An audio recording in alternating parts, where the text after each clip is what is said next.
Hey everybody, it's Jenny from GrowthMode Marketing. You're listening to Demand Gen Fix, the podcast where our team of growth moders and our guests discuss the ins and outs of demand generation and why we believe it's the key to long-term sustainable growth, especially in the HR tech industry. Hey everybody, welcome to the Demand Gen Fix episode 7. I'm Jenny from GrowthMode Marketing, and I'm here again with Erica Rhodes and Deanna Shimoda. And today our topic is standing out in the crowd by using a unique point of view. We know that the market out there is crowded, especially in the HR tech industry. Our unique point of view is that you need a unique point of view to help you break through that clutter and stand out in that crowded market. Yeah, I think in reality, the market is very crowded. No matter which market you're in, that can probably be argued. For the case of our example, we're talking about the HR technology industry. There are reportedly over 21,000 HR technology companies across the globe. That's a lot.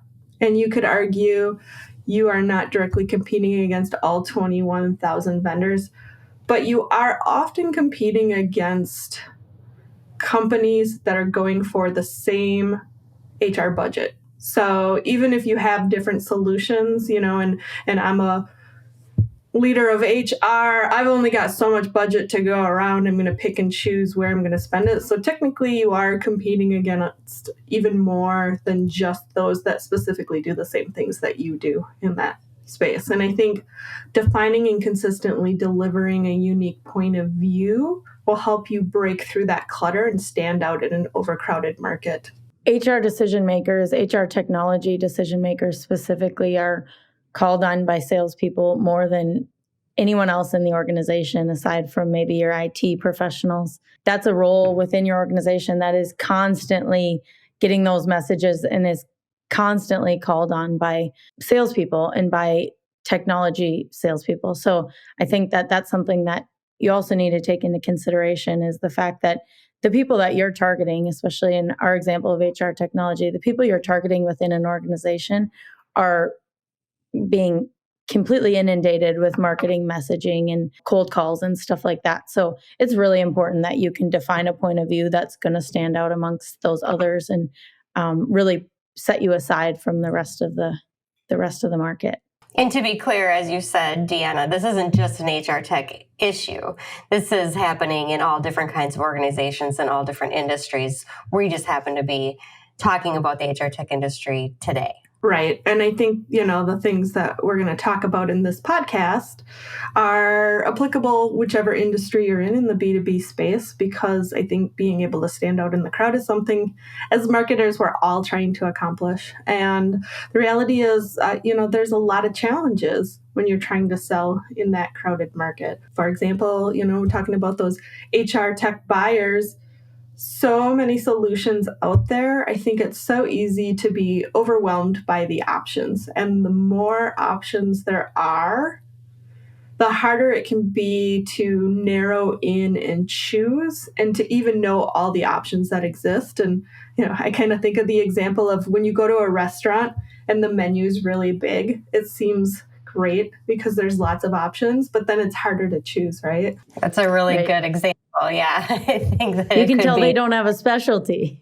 Exactly. I agree. I think that's really, it's overwhelming, and everything starts to sound the same too, right? I mean, wait, do I want this burger or this burger or this burger or this burger? It's like they all sound the same, but which one is the best? Yeah. And, I think the same happens when you're purchasing technology. Like, similar solutions start to sound the same. And if I'm the vendor selling that technology, I certainly don't want to sound the same as everybody else, but it's easier said than done.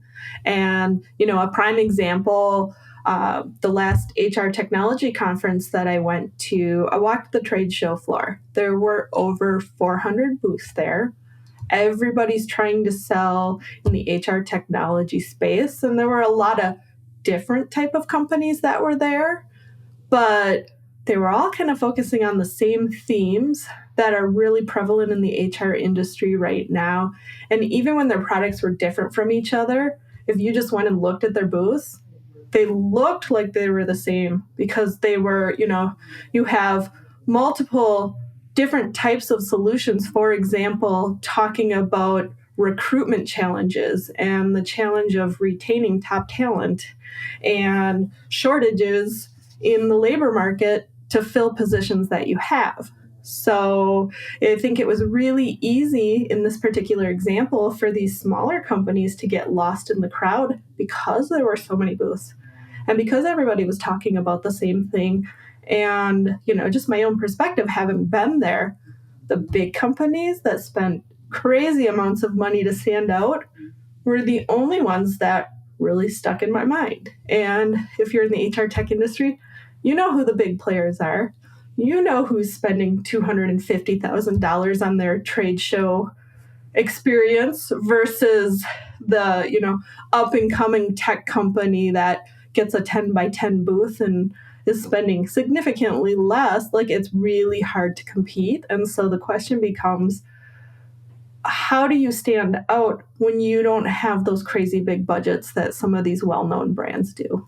At GrowthMode Marketing, the way that we would approach this with the client is really starting to bring them down the path of, you have to be able to tell a good story. You have to be able to define a point of view within the market and within different issues within that market that can differentiate you from those others that are targeting those same people.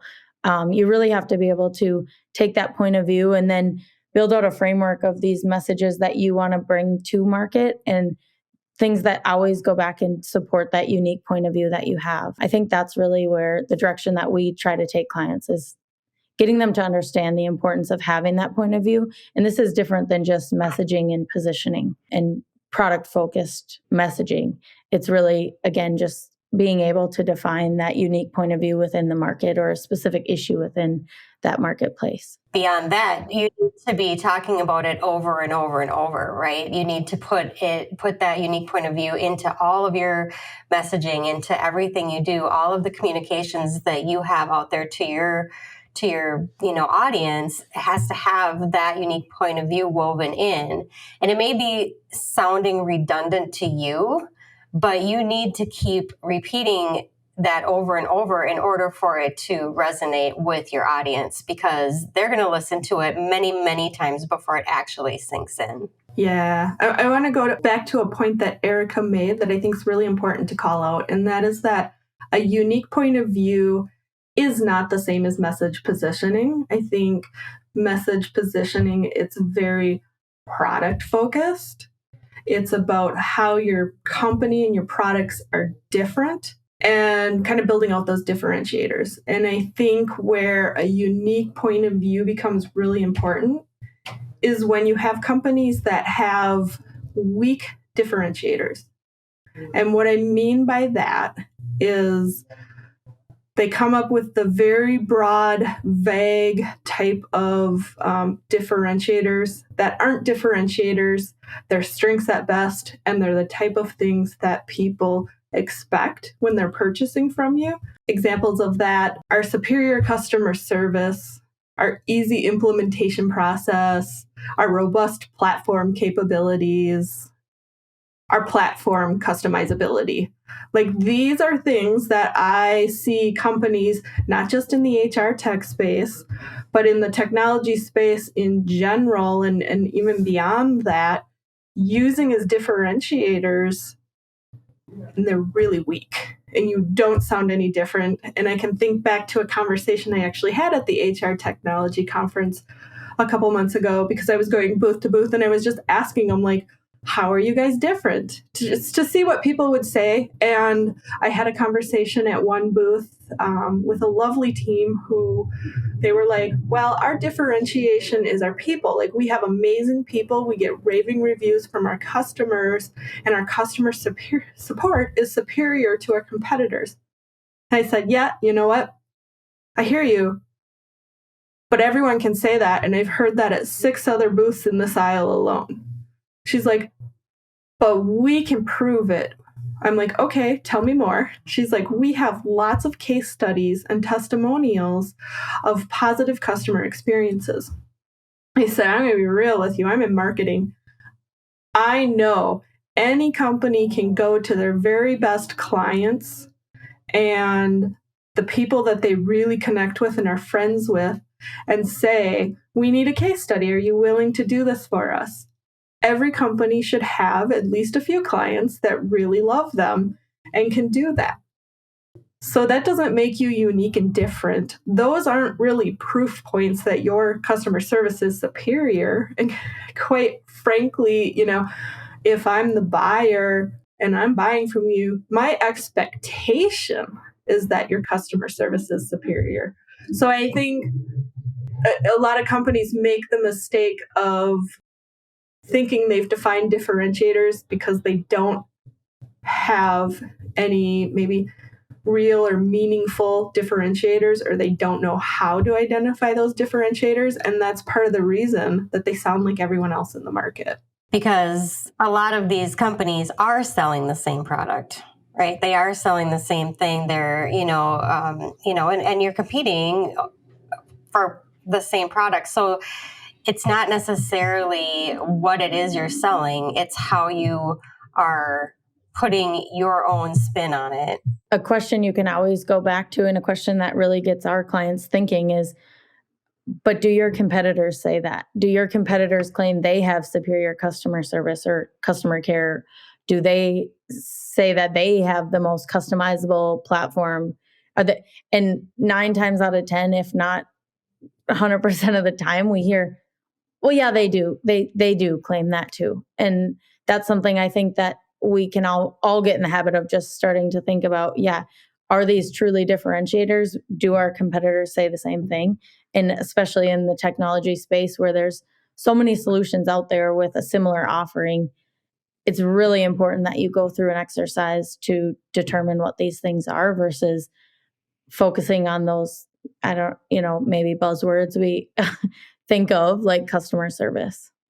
Yeah. And I think, okay, as marketers, like sometimes there is no real strong and meaningful differentiation between a product.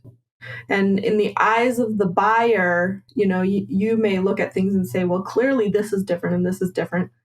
It's not always perceived the same way by the buyer. And so when you look at a unique point of view, it's like, okay, we can't really sound different in this market unless our product has some meaningful differentiator in it. And let's be real, a lot of times marketing doesn't have enough influence into what's being developed in the product to be able to be the decision maker to say, we're going to put this in the product moving forward and we're truly going to be different. We can certainly advocate for it. We can certainly share the data from the conversations that we have with people out in the market who are buyers to say, we're not seeing anything different here, but here's one problem that everybody keeps talking about that no one solved yet. How do we solve it? But you got a product development team and engineers that are going and ultimately making those decisions. So if your hands are tied, how do you start to sound different in the market? And that's where that unique point of view can help you start to at least articulate differently and think differently and get people really thinking and coming along with your story. So if the unique point of view is not the same as message positioning, then how do we define that? What is it that what makes it different from message positioning, and how do you apply it to your product and your service? Yeah, so like Deanna just mentioned, this is something that really gets people thinking. So you're challenging that status quo. You're trying to get your audience thinking and start to put something different out there in the market that's going to get their attention and really make you stand out. A unique point of view is something that really think of it as a stance. Like we all have our own opinion or stance on different topics, and your brand can have the same type of thing. It's something that, it can be controversial. It's something that, not everybody's going to agree with. And some people might listen to that point of view and say, oh, yeah, I don't necessarily see it the same. But at the same time, you're also going to get people who start to understand your point of view and see things through a little bit different lens. And you're going to get people to, again, notice you. And as you're starting to stand out in the crowd, they can start to follow along. And that's really where you start to kind of differentiate yourself from those others in the market. And I think that at Growth Mode Marketing, we really talk about putting that unique point of view out to the right kind of people, the right kind of businesses, which would be your ideal customer profile. These are the people that will agree with you and want to follow along with what it is that your point of view is. As you're developing a unique point of view, personally, I think first you have to identify like who's your ideal customer profile and how do they think and what do they care about and what are the triggers that make them interested in your product and what are kind of the things happening in their organization that make them ideal for it. And there's a whole process to identifying a customer profile, and we'll certainly talk about that in a different podcast. But then creating that unique point of view that is focused very specifically on that ideal customer profile. So you stop trying to be everything to everyone and you start talking about your point of view in relation to that ideal customer profile. And so, like Erica said, this viewpoint you come up with or this stance, not everyone may agree with you, but the ideal customer profile, you've already mapped out kind of what those companies look like. They're going to be more likely to agree and be like, what they're saying totally makes sense. And you're not talking about the product and your services at this point. You're really just talking about issues in the industry, things that are broken. I mean, there's all kinds of different ways you can kind of approach that unique point of view. But the whole point is to make it resonate with the people that you're trying to attract to your company. And if you consistently tell that story and weave it throughout all of your content, and you tell that story over and over and over, and they hear that message, they're eventually, going to be like, I agree with them. I'm going to continue to follow along with them because I like what they're saying. And ultimately, by the time they're actually in market and ready to buy, not only do you have brand awareness, but you've built this trust with them where they're like, I really like that company and what they stand for and what they talk about. I feel like they get me and my problems. They're less concerned about the features and functionality of your technology, in comparison to everyone else, because you stand out to them. And if they just looked at the product and not everything around it, you may not stand out because you're getting lost in the crowd with everyone else. So this is a way to really stand out from the crowd. And build that trust. Like you said, Deanna, it's really taking someone through this journey. You're building that awareness and you're getting to the point where they trust your brand because they feel like, yeah, your stance resonates with them. I think then you're more interesting too because you're taking a stand that's different than everybody else. You're like we've been talking about, you're standing out from the crowd, you're challenging thinking, you're making a compelling case, and of course that's somebody that a lot of companies want to work with, somebody who thinks differently, somebody who has a different opinion, and it's not just like everybody else. Even if your product is similar, the way that you go about it, the way that you talk about your product or service is different than everybody else. So that will make you stand out. I think the whole topic of how do you identify a unique point of view for your company, we could probably talk hours on it and it deserves its own podcast episode. But really quickly, at a high level, how do you identify a unique point of view? Because I think, we've spent a lot of time talking about the value of it and how it's different. If I'm the marketer sitting on the other side listening to this, I'd be like, okay, growth mode marketing, how do I do that? It sounds easier said than done. I think the first two things that typically we would go into these conversations to do is, the first part is obviously going in and identifying who is your ideal customer profile. And this is different than a persona. It's different than that exercise. And it's really important that in order to successfully identify what your unique point of view is going to be, we need to identify who is your ideal customer profile. That needs to really be the focus of this message or this stance. First, we would go through that exercise of identifying who that is.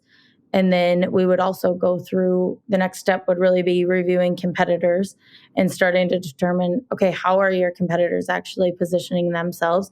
Does anyone have a unique point of view in the market, or are we all using those same differentiators that we talk about? And I think a lot of times you're going to find that no, the competition does not have a unique point of view. And if they do, it's something that you can kind of work from and you can understand what they're doing. But I think a lot of times in general, you're just going to find that this isn't necessarily how people are approaching it. And so then the challenge is to find your personal angle that's different than the status quo, right? Different than everybody else. Really, you have to believe in it, but you also need to make sure that it's different than all of the competitors that are out there. Yeah, you really have to find an angle that your company can stand behind. And I think, ways to think about what that unique point of view could be. I think it's, what is a topic that you could debate all night over a glass of wine or, pick your poison, but with your industry friends. So after the trade show, when you're sitting at the bar with people from all these other companies that are all in the same space and all dealing, with the same challenges in the market and trying to tackle them with their products, like, what do you disagree with them on, and what are you debating over, and what is broken in the industry, and how does your company view the problem, and do you feel there is a case for change? And I think if you kind of put it in the context of that, and of course it goes so much deeper in the thinking than just asking yourself a couple of questions and coming up with the answer. But I don't think you're necessarily reinventing the wheel, because I think it's likely that the thoughts for a unique point of view already live in the minds of your team. And the key is to really dig deep and find the story that will resonate with your best fit prospects. Yeah, so overall, what Growth Mode is saying is that you need to define your company's unique point of view, and then be sure that you're weaving that story through all of your content. You're repeating it over and over and over. And if that story is good, people will follow along. And if those prospects that follow along buy into your unique viewpoint, they'll also be more likely to buy your product or service when they're ready.